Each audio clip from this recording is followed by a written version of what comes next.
అమరావతిలో సీఎం చంద్రబాబు అధ్యక్షతన కేబినెట్ భేటీ జరిగింది.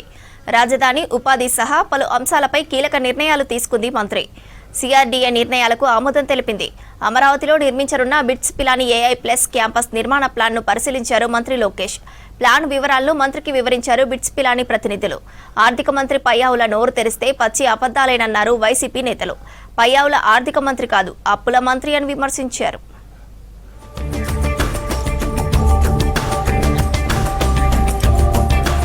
గ్యాస్ కొరత రాకుండా నిరంతరం పర్యవేక్షించాలని అధికారులను ఆదేశించారు సీఎం చంద్రబాబు.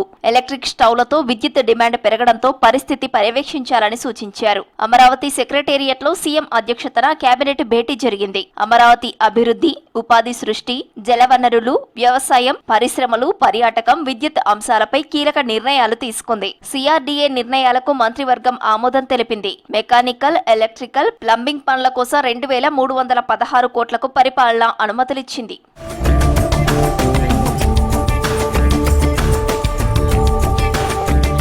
అమరావతిలో ప్రతిష్టాత్మకంగా చేపడుతున్న Birla institute of technology Pilani AI plus campus నిర్మాణ ప్లాన్లను పరిశీలించారు మంత్రి నారా లోకేష్. ఉండవల్లి నివాసంలో లోకేష్ ను కలిసి ఏఐ క్యాంపస్ ప్లాన్లను ప్రదర్శించారు బిట్స్ ప్రతినిధులు. AI, data science, robotics, computational linguistics, cyber physical systems తదితర కోర్సులు అమరావతి క్యాంపస్లో ఉంటాయని తెలిపారు.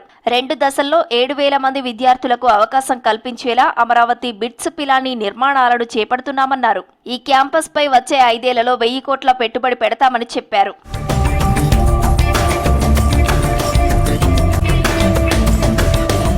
పయ్యావుల కేశవ్ ఆర్థిక మంత్రి కాదు, అప్పుల మంత్రి అన్నారు మాజీ మంత్రి పేర్ని నాని. పయ్యావుల నోరు తెరిస్తే పచ్చి అబద్దాలేనని విమర్శించారు. 3,27,000 కోట్లు అప్పు చేసినట్టు జీవోలు ఉన్నాయని, మరి 1,00,000 కోట్లేనని అబద్దాలు ఎలా చెప్తారని నిలదీశారు. రాష్ట్ర అప్పులపై ఏపీ ఆర్థిక శాఖ ముఖ్య కార్యదర్శితో సంతకం చేయించి డాక్యుమెంట్ రిలీజ్ చేసే దమ్ముందా అని పయ్యావులను ప్రశ్నించారు పేర్ని నాని. ఆయన ఆర్థిక శాఖ మంత్రి కంటే ఆంధ్ర రాష్ట్రానికి అప్పుల శాఖ మంత్రి. అంటే ఆర్థిక శాఖ మంత్రి పేరు చెప్పుకునేటువంటి ఈ అబద్దాల కేశవ్ గారు ఒక్కరోజు కూడా డాక్యుమెంట్ ఎవిడెన్స్ తో మాట్లాడడం, ఏ ఒక్కరోజు డాక్యుమెంట్ ఎవిడెన్స్ తో మాట్లాడడం. నోరు తెరిస్తే అన్ని అబద్దాలు, అసత్యాలు, దూషణలు.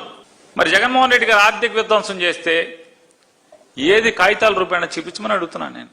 శ్రీశైలం మల్లన్న ఆలయం కన్నడ భక్తులతో కిటకిటలాడుతోంది. ఉగాది మహోత్సవాల కోసం, స్వామివారి స్పర్శ దర్శనం కోసం వారం రోజుల ముందు నుంచే ఆలయానికి తరలివస్తున్నారు కన్నడ భక్తులు. ప్రత్యేక కావడిలో తమ ఇంటి ఆడపడుచుగా భావించే భ్రమరాంబ అమ్మవారికి పసుపు, కుంకుమతో పాటు మిరియాల చూర్ణాన్ని తీసుకుని లక్షలాదిగా వస్తున్నారు. పవిత్ర పాతాళ గంగలో పుణ్యస్నానాలు ఆచరించి స్వామివారిని దర్శించుకుంటున్నారు. భక్తుల రద్దీకి అనుగుణంగా ఇప్పటికే భారీ ఏర్పాట్లు చేశారు అధికారులు.